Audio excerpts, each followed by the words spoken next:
네, 안녕하십니까. 오늘은 성경 이사야 13장을 함께 자세히 들여다볼까 합니다.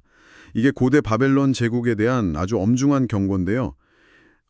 시작부터 이미지가 상당히 강렬해요. 마치 민둥산 위에 깃발 세우고 군대 모으는 듯한, 그죠? 바로 그 이야기 속으로 한번 들어가 보시죠. 네, 반갑습니다.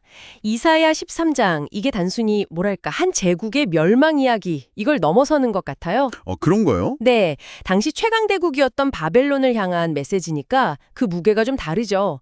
특히 주목할 부분은 그 여호와의 날. 예, 있잖아요. 네네, 자주 나오죠. 그 심판의 날이 어떻게 묘사되는가. 이게 핵심입니다. 아주 무섭고 철저하게 그려지거든요. 맞아요. 본문을 딱 보면 하나님이 직접 거룩하게 구별한 자들, 그러니까 당신의 용사들을 모아서 바벨론을 치게 하시는 장면으로 시작하잖아요. 네, 그렇죠. 마치 온 세상이 흔들릴 것 같은 그런 군대의 함성 소리, 그리고 하늘 끝 먼 데서 온 진노의 병기들이 온 땅을 멸망시키려 온다.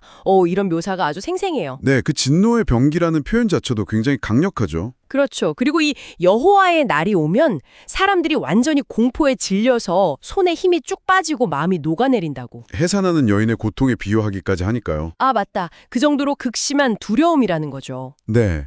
그리고 이 심판이 그냥 인간적인 전장 차원이 아니라는 게 중요해요.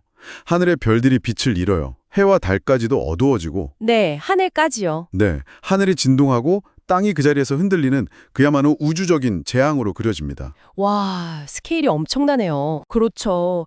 이게 상징하는 바는 분명해요. 세상의 악, 특히 그 교만함, 또 폭력적인 힘. 성경에서는 강포함이라고 표현하는데요. 아, 강포함. 네, 이걸 벌하시려는 하나님의 아주 강력한 의지를 보여주는 거죠. 그 결과가 그래서 정말 충격적이잖아요.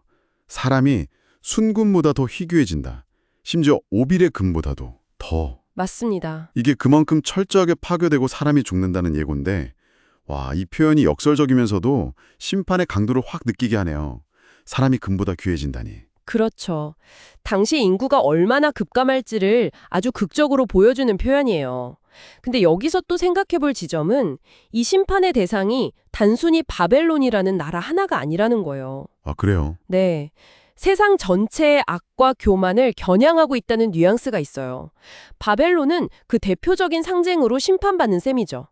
뭐랄까, 신의 주권이 인간 역사의 어떤 강대국 논리를 넘어선다는 그런 메시지이기도 하고요. 그렇군요. 그럼 이 무시무시한 심판을 실제로 집행하는 도구는 누구로 나오나요? 예언은 굉장히 구체적으로 지상의 실행자를 지목하는데요. 바로 메대 사람입니다. 메대 사람이요? 네. 이들은 당시 바벨론 동쪽에 있던 강력한 민족이었는데 성경은 이들을 묘사할 때 은이나 금 같은 재물에는 전혀 관심이 없다고 해요. 재물에 관심이 없다고요? 그게 더 섬뜩한데요? 그렇죠. 그들의 목적이 약탈이 아니라 그냥 파괴, 살육 그 자체에 있다는 의미니까요. 청년이던 태의 열매던 아이든 가리지 않고 아주 긍휼 없이 해칠 거라고. 정말 가혹한 심판의 도구로 묘사됩니다. 야, 정말 무자비하네요. 네. 그래서 이 메대 사람들을 통해서 그 열국의 영광이고 갈대아 사람 즉 바벨론 사람들의 자랑이었던 수도 바벨론. 네, 바벨론. 여기가 과거 소돔과 고모라처럼 완전히 멸망해서 폐허가 될 운명이다. 이렇게 선포하는 겁니다. 그 화려했던 도시가 다시는 사람이 살 수 없는 곳이 된다는 거죠. 사람이 살 수 없는 걸 넘어서 아예 그 근처에 유목민도 장막을 치지 않고 목자들도 양떼를 쉬게 하지 않는다고 했죠. 맞습니다. 그냥 완전한 황무지. 와, 상상하기 힘든 완전한 몰락이네요. 그렇죠. 그 찬란했던 궁궐터는 이제 들짐승들의 소굴이 되는 거죠. 타조가 살고 승냥이, 들깨 이런 짐승들이 울부짖는 그런 폐허가 될 거라는 예언입니다. 네. 영원할 것만 같았던 제국의 영광이 결국에는 황량한 들판으로 변한다. 이 극명한 대조가 이사야 13전의 가장 핵심적인 이미지라고 할 수 있겠습니다. 영광에서 황무지로 이 전환이죠. 네, 정리를 해보면 이사야 13장은 당시 최강 제국이었던 바벨론의 그 완전한 파멸을 통해서 인간의 교만이나 폭력성 이런 것에 대한 신적인 심판이 얼마나 철저하고 무서울 수 있는지를 아주 생생하게 보여주는 강력한 메시지였네요. 그 찬란했던 영광이 결국 폐허로 뿔난다는 경고가 참 깊이 와닿습니다. 네. 이 수천 년 전의 예언을 오늘날 우리는 또 당신은 어떻게 받아들이시나요?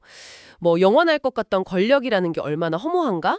또는 교만이 가져오는 파멸적인 결과 이런 걸 생각해 볼 수도 있겠고요. 그렇죠.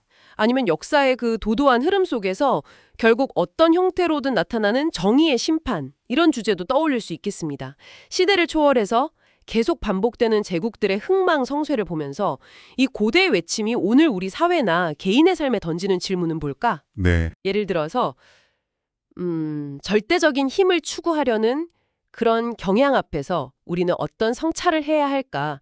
한번 스스로에게 물어보는 시간을 가져보시는 건 어떨까 합니다.